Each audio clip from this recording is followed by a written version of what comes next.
வணக்கம். இது உங்கள் Vicky's cook and eat channel. நான் உங்கள் விக்கி. நம்ம சேனல்ல இன்னைக்கு வண்டி கடை சீரீஸ்னு ஒன்று ஓப்பன் பண்ணியிருக்கோம்.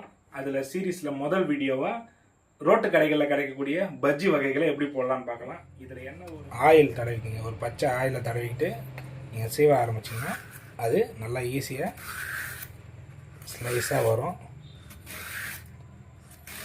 இதெல்லாம் வந்து ஒரு சின்ன சின்ன விஷயங்கள் தான் குக்கிங்கை வந்து ஈஸியாக மாற்றும். எவ்வளோ தின்னாக வந்துருக்கு பாருங்கள். முழு ஊர்லேயே இருந்தால் அதை பாதியாக கட் பண்ணிங்க. அதாவது இதில் லைட்டாக ஆயில் நல்லா அப்படி கையை வச்சு ஃபுல்லாக அழுத்தினீங்கன்னா தான் அது ஃபுல் லென்த்துக்கு அப்படியே வரும். அதுதான் எவ்வளோ அழகாக வந்துருக்கு பாருங்கள். ஓகே பண்ணிக்கலாம்.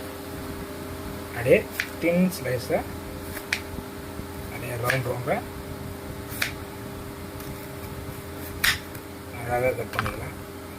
இந்த மாதிரி ரவுண்டாக அழகாக கட் பண்ணிக்கணும். குடமிளகா பஜ்ஜி தான் போட போகிறோம். குடமிளகா வந்து அப்படி இது உள்ளே இருக்கிற அந்த இதுவை எடுத்துகிட்டு இப்படி நீட்டு வாட்டத்தில் அழகாக போட்டுருக்கோம்.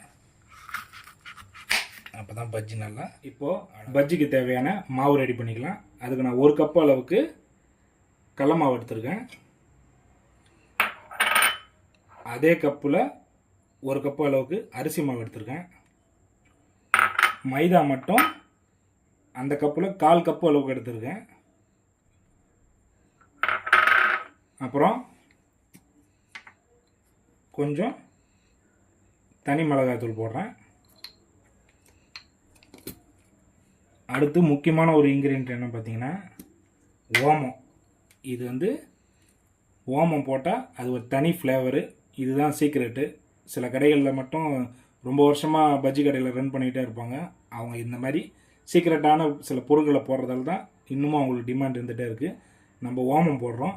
இது போடனாலும் ஒன்றும் பிரச்சனை இல்லை, ஆப்ஷனல் தான். ஆனால் போட்டால் நல்லாயிருக்கும்.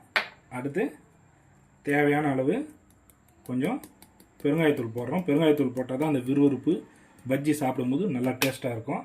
அடுத்து தேவையான அளவு உப்பு போடுறோம்.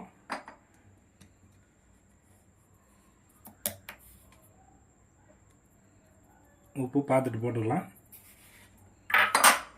அடுத்து தண்ணி வந்து தேவைக்கேற்ப கொஞ்சம் கொஞ்சமாக ஆட் பண்ணி கரைச்சிக்குங்க.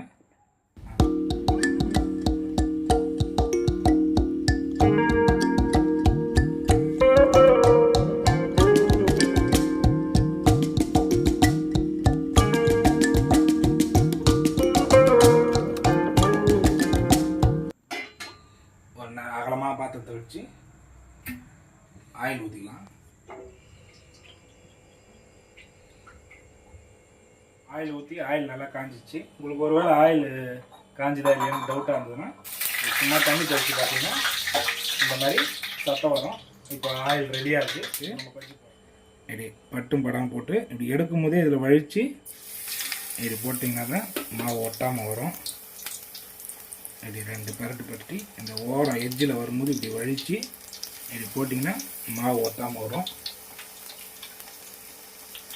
போட்டதும் எவ்வளோ அழகாக உப்புது பாருங்க. திருப்பி விட்டுக்கலாம்.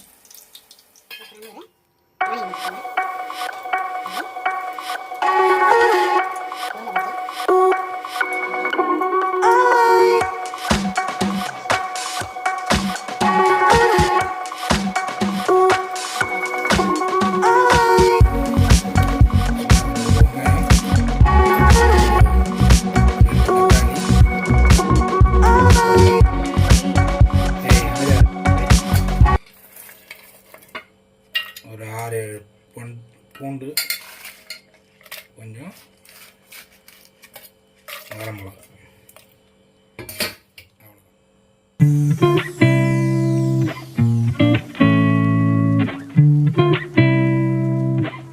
சூப்பரான வாழைக்காய், குடமிளகா, உருளைக்கிழங்கு, வெங்காய பஜ்ஜியெல்லாம் எப்படி பண்ணணும்னு பார்த்தோம். நம்மளே ரெடி பண்ணி மாவை சூப்பராக ஒரு பஜ்ஜி போட்டிருக்கோம். அதுக்கு தொட்டுக்க நெல்லூர் எறகாரம் ஃபஸ்ட் கிளாஸாக இருக்கும் அந்த காம்பினேஷனு. இதை வியாபாரமாகவும் பண்ணி பாருங்கள். சூப்பராக இருக்கும், நல்லா சேல் ஆகும். நீங்களும் வீட்டில் செஞ்சு பாருங்கள், சந்தோஷமாக இருங்க. மற்றும் ஒரு வீடியோவில் சந்திப்போம். நன்றி.